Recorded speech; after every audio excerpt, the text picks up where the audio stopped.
Hi, kiddos. I'm so happy to be working on our second lecture now on some concepts that she'll put together, some old ideas, and maybe introduce a few new ones as well. So our last lecture really focused on the evolution of the cell and how molecular changes and selective pressures from the environment cause organisms to evolve. And I wanted us to remember that Steve Miller experiment where he had the boiled methane atmosphere and he sent electric shocks through it, and then he was able to generate some amino acids, which we know build proteins. So I want you to think about what that primitive Earth looked like with this methane atmosphere and the churning and the development of the first cells on the surface. But organisms stayed in the water for a really long time. So we had land that had formed, but the organisms didn't move onto land for a while. And I want you to stop and think about what are some of the properties of water that may have led to organisms staying in water for so long.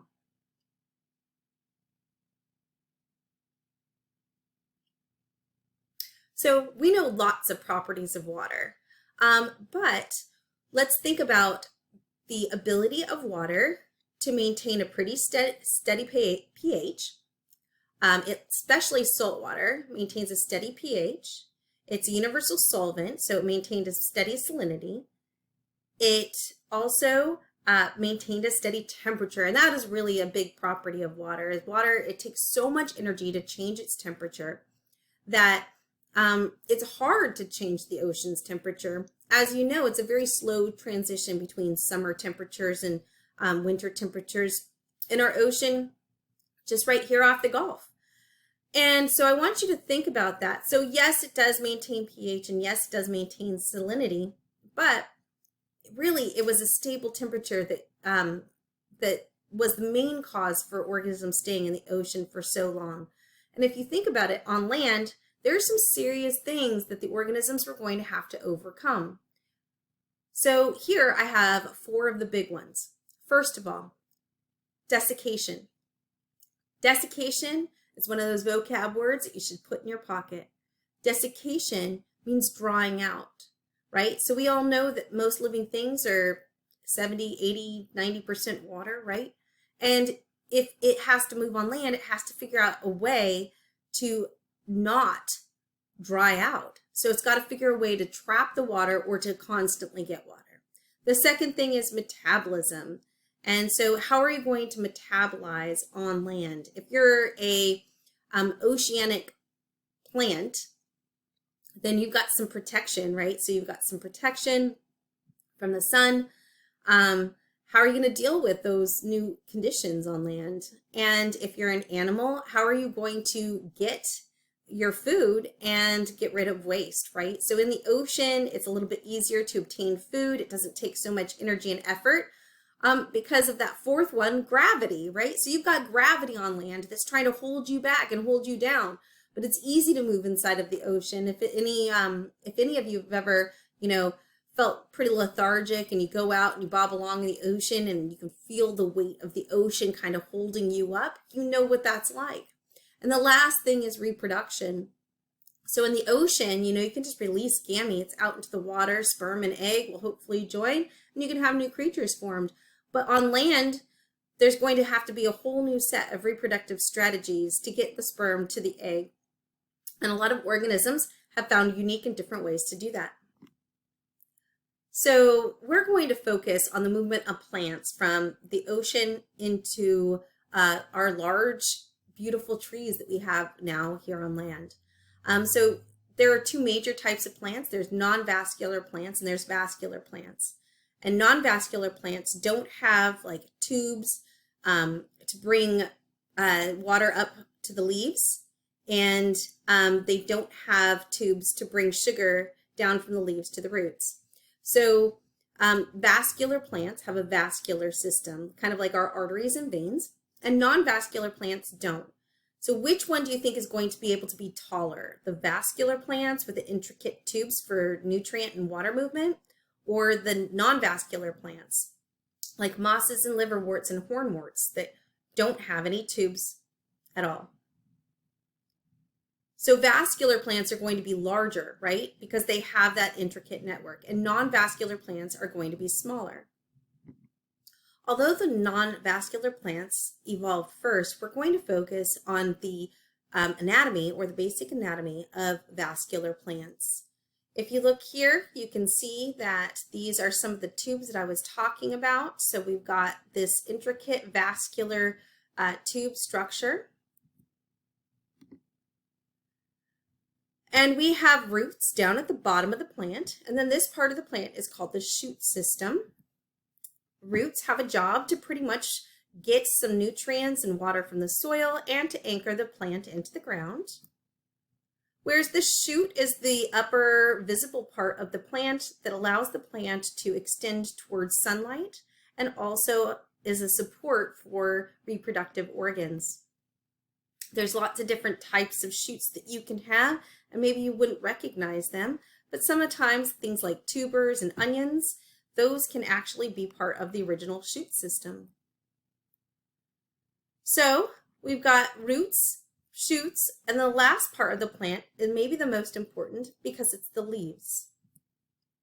So leaves have a top side and a bottom side. On the bottom side, you have these little tiny holes surrounded by guard cells called stomata. And leaves' main job is to do photosynthesis. The stomata are these holes that allow gases in and out. And if you remember, what are the gases that come in? If you said CO2, you're correct. And what comes out? Oxygen would have been the perfect answer, right? However, sometimes water also evaporates out of the plant leaves through those holes. And that's why they need to be closable, because if it gets too hot, in order for the plant not to lose too much water, it simply closes the pores, and then the plant can conserve water. Because remember, plants can't go and just get a drink from the river if they need to. They need to wait for the next rain. So that's really important. Although leaves are the most important organ for most plants for photosynthesis, sometimes you'll see modified leaves. Here is a succulent leaf that also helps to store water. So that would be like in types of cacti. In poinsettia, the leaves turn bright to help attract insects and pollinators to the little tiny flowers that are in the middle. In some cacti, the trunk does all the photosynthesis, and the leaves have been modified into spikes over time. And in peas, some of the leaves become touch-sensitive tendrils that help to secure the shoots of the growing plant.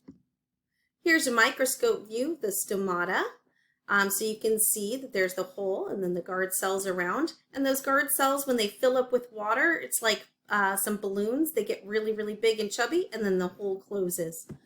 I just want to briefly go over the anatomy of the leaf. So this right here is the top part of the leaf. It's going to have, what do you think? Do you think this part or this part will have more chloroplasts in each of the cells?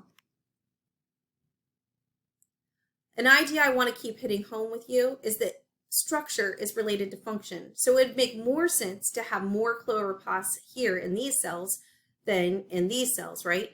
So you're absolutely correct if you said there's more chloroplasts in these cells. So this right here is the palisade layer. So we've got the palisade layer, the upper epidermis, and then you're going to have these little vascular bundles. And so those are going to be the xylem and the phloem. And xylem moves up and phloem flows down. And phloem brings sugar down from the leaves, right? Remember, the plants do photosynthesis to make sugar. And the xylem sucks the water up into the leaf from the root. So to summarize, the roots depend on the sugars that are produced by the shoot system, and the shoot system depends on the water and minerals that's obtained from the root system. If we remember correctly, the raw materials necessary for photosynthesis would be sunlight to have energy because it's an anabolic process. CO2 is also necessary to build the sugar, and water is necessary to donate electrons as well as to donate protons. Vascular plants have two major types. There are dicots, and which have this type of xylem right here. You can see the xylem here, and then the phloem is here. So you can see that that looks a little bit different from a monocot. And a monocot, you can see that there's a ringed xylem within the phloem. Monocots would include any plant that has veins that run parallel in the leaf. So think like, you know how you can shred a palm tree leaf and it goes straight down? That is a monocot. And a dicot is going to have net-like veins.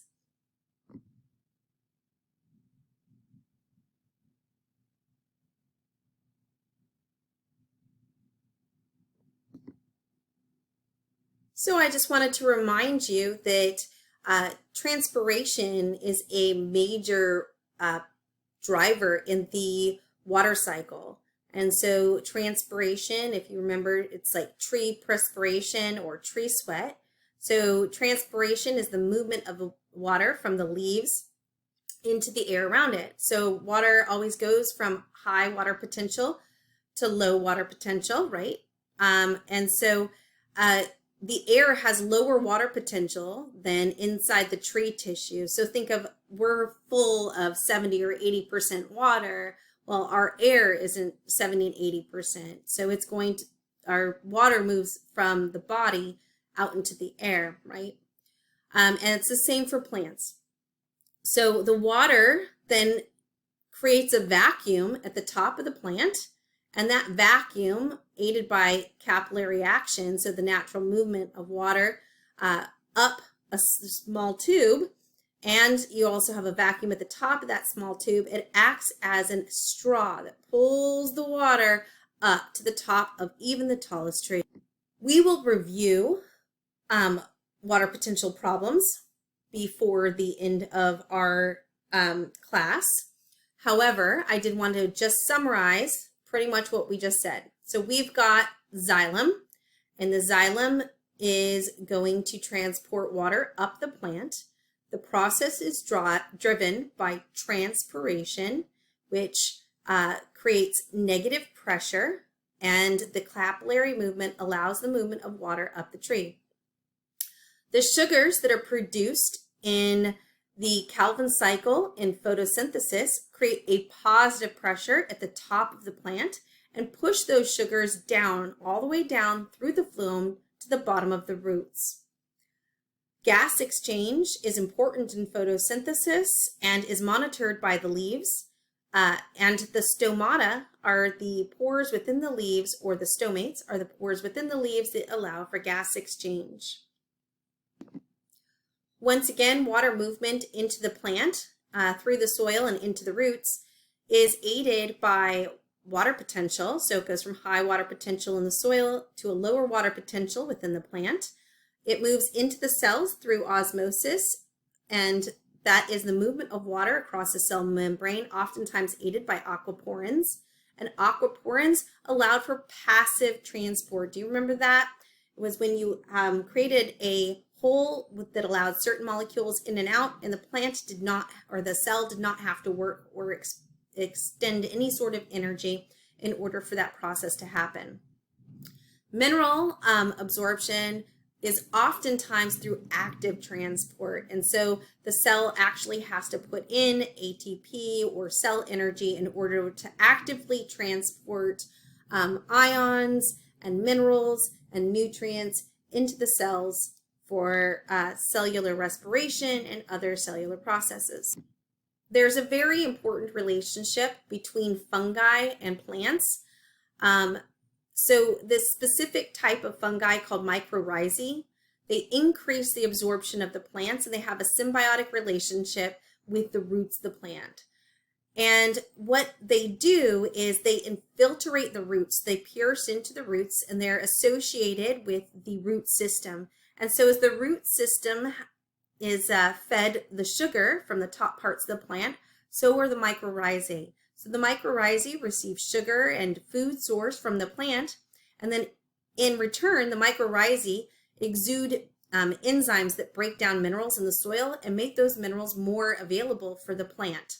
And so it's a great system. It's symbiotic, but it's not just symbiotic. What type of symbiosis is it? Is it commensalism, mutualism, predation?